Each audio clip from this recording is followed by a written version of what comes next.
নমস্কার বন্ধুরা, ফিরে এলাম আমার একটা নতুন ভিডিওতে। বর্তমান রাজ্য সরকার আমাদের যে কাজ করছে খুবই ভালো কাজ করছে, কারণ রাজ্যটা তো দখল হয়ে গেছিলো বাংলাদেশিদের আর কিছু ক্রিমিনালদের হাতে রাজ্যটা প্রায় দখল হয়ে গেছিলো। সেই রাজ্যটাকে বর্তমান সরকার দখলমুক্ত করছে। ঠিক আছে, রাজ্যটাকে তো বাংলাদেশ বানানোর চেষ্টা চলছিল এবং ক্রিমিনালদের হাতে পুরো শাসন ব্যবস্থাটা ছিল, সেখান থেকে মুক্ত করে রাজ্যটাকে একটা সঠিক পথে নিয়ে এগোবার চেষ্টা করছে এই 100 দিনের সরকার আমাদের। তো এই সরকার ভবিষ্যতে অনেক ডেভেলপমেন্ট করবে, সে ডেভেলপমেন্ট স্টার্টিং হয়ে গেছে। তো সেগুলো তো বিরোধী পার্টিদের সহ্য হচ্ছে না, কারণ বিরোধী পার্টিরা তো এতদিন উন্নতির কিছু চেষ্টা করেনি। তারা যেটা করে গেছে শুধু নিজেদের পকেট ভর্তি রাজ্যের সব সম্পত্তি দখল করেছে। ঠিক আছে, ফুটপাতকে দখল করিয়েছে। ঠিক আছে, রাজ্যটাকে পুরো মানে কি বলবো, 2 নম্বরই ক্রিমিনাল লোকেদের হাতে ক্ষমতা থাকলে যা হয়, তারা রাজ্যের সম্পত্তি লুট করেছে। ঠিক আছে, প্রাকৃতিক সংসাধন লুট করেছে, সব লুট করে রাজ্যটাকে একটা পিছিয়ে পড়া রাজ্যে পরিণত করেছে। রাজ্যের মানুষকে, ইয়ং জেনারেশন ছেলে মেয়েকে পরিযায়ী শ্রমিক বানিয়ে দিয়েছে এবং ফুটপাতে হকার আর টোটো চালকে পরিণত করেছিল। আর যারা শিক্ষিত যুব সমাজ তারা রাজ্যের বাইরে চলে গেছিলো। তো সেই পরিস্থিতি থেকে ফিরিয়ে আনতে এই রাজ্যের মানুষের স্কুল ব্যবস্থাটাকে খারাপ করে দিয়েছিল, মানুষের বিচার বুদ্ধিটাকে একদম নষ্ট করে দিয়েছিল। মানুষ সবাই ইজি মানির পেছনে ছুটছিল। রাজ্যে শুধু লটারি। ঠিক আছে, রাজ্যে 3টে শিল্প চলছিল, একটা হচ্ছে লটারি, একটা হচ্ছে ফুটপাত দখল করে বসে সেখানে চা বিস্কুট কিছু নিয়ে বসে পড়া টেবিল নিয়ে, আর একটা হচ্ছে টোটো। এটা হচ্ছে গরিব মানুষ, সাধারণ মানুষ, নর্মাল মানুষ, মধ্যবিত্ত গরিব মানুষদের এই ছিল।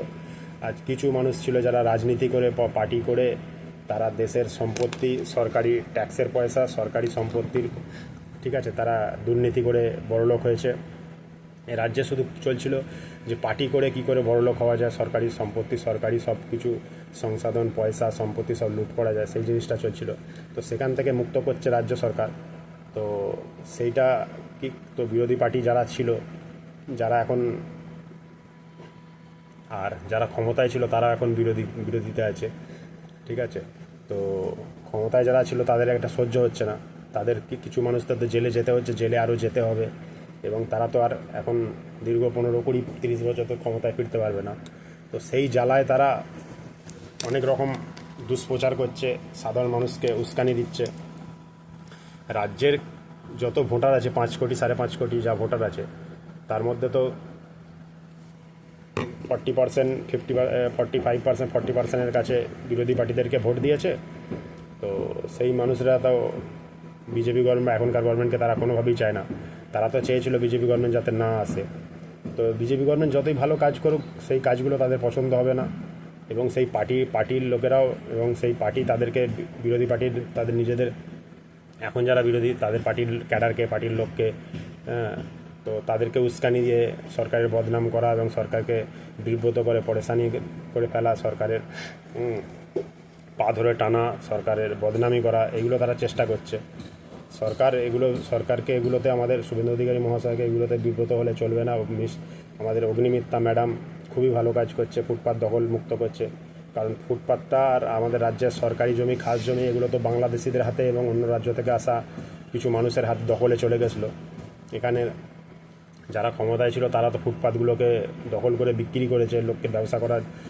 তো আমাদের আগের যিনি ছিলেন ক্ষমতায়, তিনি তো সবসময় ওপেন পাবলিক ক্রাউড থেকে বলতো কি, চা বিস্কুট নিয়ে একটু টেবিল নিয়ে চা বিস্কুট নিয়ে একটু ঘুগনি মুড়ি নিয়ে রাস্তায় ফুটপাতে বসে পড়ো, ফুটপাত দখল করো। তার শিল্প তো করতে পারেনি, এই শিল্পটাই করে গেছে রাজ্যে। এবং রাজ্যের মানুষের মনে ইজি মানি ইনকাম করার যে চিন্তাভাবনা রাজ্যের মানুষের মনে ঢুকিয়ে দিয়েছে, মানুষ সেটা থেকে তো বেরোতে পারছে না। ঠিক আছে, দুর্নীতি করা, এইসব করা।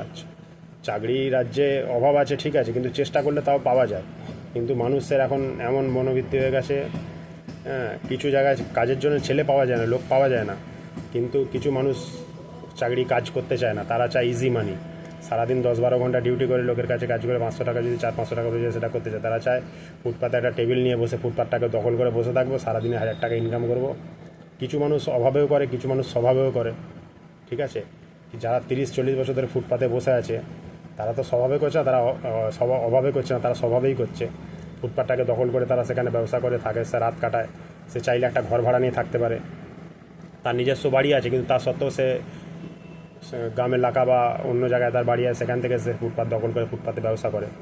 ঠিক আছে, কারণ ফুটপাতে ব্যবসা করে সে হয়তো দিনে 1,000 টাকা 2,000 টাকা মিনিমাম, কেউ 700-800 1,000 টাকা, কেউ 2-5 হাজার টাকাও ইনকাম করে।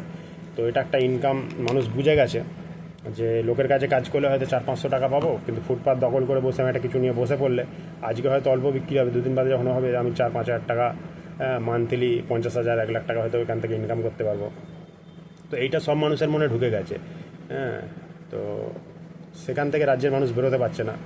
আর রাজ্যে একটা ভাতা দেওয়া একটা অভ্যেস আগের সরকার তৈরি করে দিয়ে গেছে, মানুষকে ভাতা দাও, ভাতা দিয়ে মানুষকে নিজের হাতে ভোট ব্যাংক বানিয়ে রাখো এবং নিজেদের হাতে রাখো। সেই ভাতা যখন মানুষ পাচ্ছে না, কিছু মানুষ যারা পাওয়ার যোগ্য না, আগের সরকার তো সবাইকে দিয়েছে, তো কিছু মানুষ যখন পাচ্ছে না তারা ছটফট করছে ভাতাটা না পেয়ে, কারণ তারা এই সরকারকে ক্ষমতায় আসতে দিতে চায়নি, কিন্তু এখন ক্ষমতায় এসে গেছে যখন, তারা তো কিছু করতে পারছে না, তো তারা ভাতা পাচ্ছে না, কিছু মানুষ অযোগ্য মানুষের ভাতা বন্ধ হয়ে গেছে, তো তারা সেই জন্য ছটফট করছে। যাই হোক, সরকার ভালো কাজ করছে, এইভাবেই সরকার কাজ করুক।